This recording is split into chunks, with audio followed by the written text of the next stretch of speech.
El tema de las fobias es ese miedo totalmente incontrolable frente a determinadas cosas. Hay fobias que son aprendidas, algunas heredadas, pero algunas aparecen de la nada.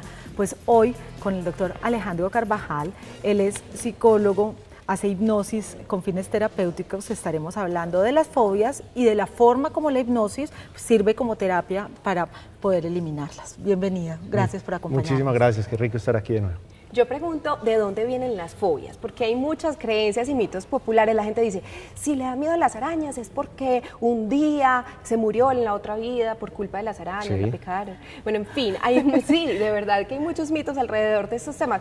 ¿Por qué se produce una fobia? Y parte de esas historias míticas son ciertas. Los motivos del surgimiento de las fobias son muchísimos. Uno puede ser el relacionado a haber vivido un episodio de dolor o de intenso temor frente a una situación que no tuvo acompañamiento de padres o cuidadores. Eso es fundamental. Otro, que tuvo un acompañamiento, pero en burla de padres o cuidadores. Ajá. Entonces, es muy ocasional, se encuentra mucho en consulta cuando dicen, no, pues que mi papá me gozó, mi mamá me gozó, me molestaron con eso o me persiguieron con tal cosa. Y se convierte eso en una situación muy difícil de manejar para un niño. Entonces, definitivamente en la infancia se asumen muchos procesos asociados a fobias. También tiene que ver con haber vivido una situación de intenso temor en soledad, sin acompañamiento, en donde finalmente los recursos emocionales de quien lo padece concluyen que es doloroso, que se genera un temor intenso. Lo que pasa es que en muchos de los casos se manifiesta la fobia, pero uno no puede reconocer el momento exacto en el que se empezó a presentar. Correcto. Y también es difícil reconocer si es un temor o si es una fobia. Ajá. Porque ¿Cómo hay... reconozco la diferencia? O sea, hay una línea delgada entre Sí. tenerle miedo a algo y tenerle una verdadera fobia. A veces los miedos yo los puedo asumir y me puedo acercar a lo que me genera el miedo simplemente con algo de cuidado, de recelo. Pero una fobia es aquel temor intenso, irracional, desproporcionado frente a una situación en donde casi que no es conciliatorio por nada del mundo. Como el que le tiene Marce, por ejemplo, a las alturas. Y mi esposo a las mariposas. También. Ustedes se mueren 2 metros de alto, grandote, corriendo por toda la casa porque lo está persiguiendo una mariposa. Ajá. Es muy curioso y en consulta nos vemos una cantidad de temores. Normalmente le tenemos miedo a las situaciones, altura, profundidad, velocidad, a las personas también. Hay algunas personas que detonan las fobias. Le tenemos miedo a las cosas y a los animales. Tal vez los animales es una de las principales. Y el miedo a las alturas es, yo creo que el más popular, el más popular. ¿cierto? ¿Por qué es importante ponerle atención a este tipo de fobias? Definitivamente hay algunas fobias que invaden de una manera en la que evitan mi contacto con otras personas, en la que impiden el desarrollo normal de la vida cotidiana. Fobias, por ejemplo, para un gran empresario temerle a los aviones es completamente es una incapacitante, tragedia. es una tragedia. Para un artista, para un músico, para un actor tenerle miedo a una cámara es una tragedia. Ya habíamos hablado alguna vez de algunos personajes de acá de la ciudad que habíamos trabajado eso. Y definitivamente nosotros no sabemos en qué momento de la vida nos vamos a encontrar en una situación que nos genere la incapacidad de relacionarnos con los demás. Estamos hablando, ahorita mencionabas, Alejandro, de la influencia de los padres y del papel que tienen los padres en este proceso de las fobias, pero a mí me gustaría que lo desarrolláramos un poco más, sobre todo qué tiene que ver la crianza de los padres de familia con la generación de este tipo de fobias. Por ejemplo, yo veo que muchos padres, como le tienen asco a los animales o les molestan los animales, entonces crían al bebé teniéndole fastidio, molestia o susto a los animales. ¿Tiene eso una directa relación entonces? Correcto. Muchas de las fobias son generadas por los padres sin querer queriendo. Y esto es muy curioso. Simplemente ellos, con el ánimo de evitar que sus hijos sufran lo mismo que ellos sufren, lo aíslan. Y no te vayas por acá, no te metas a la piscina, cuidado con los animales. Y simplemente generan en él una conducta en donde por imitación ellos van a pensar que eso es una manera de relacionarse. Entonces le tengo miedo a, igual a como lo hacían mis padres. Y es muy curioso que sin querer queriendo, después ya en la adolescencia empiezan a encontrar estas fobias y a decir, ¿de dónde viene todo esto? Muchas veces es aprendido, muchas veces es imitado, muchas veces es solidaridad hacia los padres. que también significa un punto de partida importante.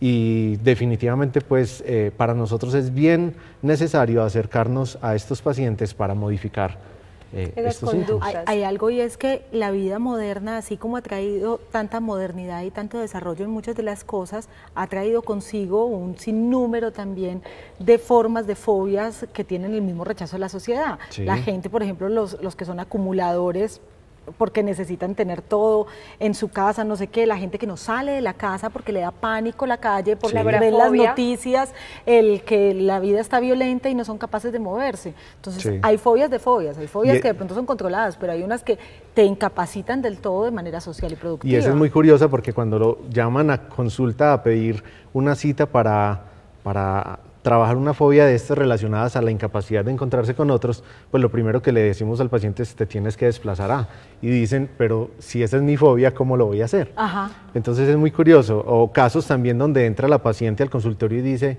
yo no puedo, mi caso es de claustrofobia, Ajá. no puedo entrar. Finalmente es la invitación y generarle la confianza al paciente para que se dé cuenta que podemos trabajar de una manera adecuada, y es muy curioso ese tipo de casos. Hablemos ya de esa parte, pues porque en todos estos procesos hay una parte psicológica y una parte ya psiquiátrica que requiere ya tratamiento, entonces de pronto medicamentoso, en fin, y hablemos de los nombres. La claustrofobia entonces Sí. es el miedo a los espacios los cerrados. espacios cerrados. La agorafobia, Agorafobia, a los espacios abiertos. a las personas, está acrofobia, a las alturas. Que es la de Marce. Ajá. A la Me suena, me oscuridad suena. también. Sí, están las que están, hay una que es la del pánico escénico, que es muy común, Ah, esa sí no la sufrimos, ni el gusanillo. Pero sí es muy común. es muy común y es incapacitante para muchos. Porque es que muchos, por ejemplo, estudiantes en la universidad, cuando tienen que sustentar su tesis o su trabajo de grado, son incapaces de hacerlo teniendo las capacidades simplemente por el miedo a poder pararse ahí y decirlo también. Pero les digo algo, y aquí también es una anécdota en forma de pregunta, doctor. Yo tenía pánico escénico. Pueden creer, en el colegio, muchas veces cuando me tocaba hacer examen oral, yo no podía, se me olvidaba, podía estudiar 1000 veces las mismas cosas, y cuando me iba a presentar frente a mis compañeritas o frente a la profesora, no podía, se me olvidaba. O, por ejemplo, practicábamos un baile para el acto cívico, en fin, y lo practicábamos 2 meses, y al final se me olvidaban todos los pasos y quedaba en blanco. Y fue algo que yo empecé a manejar porque yo dije, es que yo no Pero puedo no ser todo el mundo es boba. capaz de Y eso. fui solita, exactamente, como echándome el agua y dándome como solita, pues como saliendo de este problema. De verdad uno puede salir solo, necesita ayuda. Una persona que era tan introvertida y que tenía tanto problema hablarle al público, pues ahora no tengo ningún problema y me dedico a esto. ¿Tiene alguna relación? Si es posible salir solos, obviamente la voluntad tiene mucho que ver y un punto de partida es el darse cuenta, el reconocer que esto me está incapacitando frente a la relación con mi vida cotidiana, y el darse cuenta obviamente es el punto de partida. Lo que ocurre es que la presencia de los terapeutas es que nosotros nos disponemos en la vida del paciente para que él reconozca lo que no ha reconocido, lo que no ha tenido la capacidad de reconocer. Y por medio de algunas técnicas, lo que se busca específicamente, ya hablando de cómo es el tratamiento, lo que se busca es que el paciente modifique la manera en la que asumió que se generó ese síntoma, esa conducta. ¿Cómo se hace esto? Y ya entramos como al tema de la hipnosis. Correcto. Porque acá tengo una médica que son un poquito más escépticas frente Sí. a este tipo de temas. Yo soy completamente abierta a ese tipo de temas porque me parece muy interesante, porque la mente puede con todo. ¿Cómo se maneja entonces en el tema de la hipnosis Correcto. este tipo de Primero terapias? entender que la hipnosis no es un estado de pérdida de conciencia, no es un estado en donde uno se va para el más allá o pierde la voluntad, simplemente es un estado de concentración. Y en ese estado el paciente no pierde como su contacto con la realidad, está completamente aquí presente y simplemente está desarrollando a nivel interno una información que puede ser fantasía también, que puede ser fantasía o puede ser el acceder a sus recuerdos de una manera distinta, y empezamos a modificar por medio de algunas técnicas desde el lenguaje para que de alguna manera es como ponerle un falso a la mente, como canjearle eso que él asumió, Por más que sea fantasía. por más que sea fantasía. Incluso muchas terapias, el 100% es fantasía. Sí, igual Y no importa. llega, por ejemplo, porque es que era lo que hablabas al principio de la entrevista. Mucha gente le tiene miedo al agua. Ay, no, es que eso fue que me ahogué en otra vida. Entonces llega la hipnosis y realmente siente el proceso de ahogo y que Sí. se muere y de todo. Puede ser cierto o puede ser falso. A veces no hace falta tampoco llevar al paciente a esa situación de temor. A veces conversado se puede modificar una fobia. Ajá. Uno puede identificar, decías que para modificar esa fobia hay que identificar el momento en el que uno la relacionó con algo negativo. Es fundamental. Si uno no se da cuenta, porque es algo completamente inconsciente, uno no, pues puede que haya cosas tan fáciles de descubrir como es que mi papá me encerraba en un cuarto oscuro y me decía que me iba a comer el chucho cuando me portaba mal, pues obviamente le tenés que tener miedo a la y con cierta edad. Exacto, pero cuando no está tan identificable el motivo, es cómo se llega ahí. Por eso es que nos apoyamos de la hipnosis para eso. El objetivo de la hipnosis es acceder a ese 88% de la mente que está oculta, que es el inconsciente.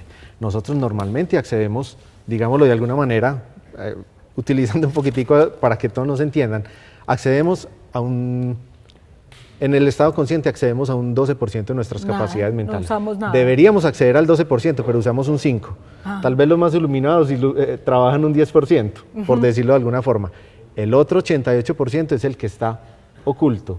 Allí están nuestros recuerdos, allí está la información, la forma en la que aprendimos y accedemos a ese 88% a través de hipnosis. Ahí el paciente empieza a reconocer todos los recuerdos de las situaciones que generaron un síntoma y simplemente se trabaja y se modifica. ¿Cómo se abren esos cajones entonces, por llamarlo así? No, ahí la técnica pues que se trabaja con hipnosis es desde la visualización, la sugestión, pero se puede hacer hipnosis en cualquier lugar, en cualquier momento, sin que hayan, como muchas personas piensan, estados pues muy perdidos o alterados de conciencia. ¿Cuánto dura una sesión de hipnosis? En promedio dura más o menos 1 hora y media, 2 horas. Y yo salgo curada. Pues yo sé que yo no, pero cualquier persona normal sale curada. Todas las personas, todos los seres humanos podemos acceder a este tipo de procesos, pero algunos lo reciben de una mejor manera.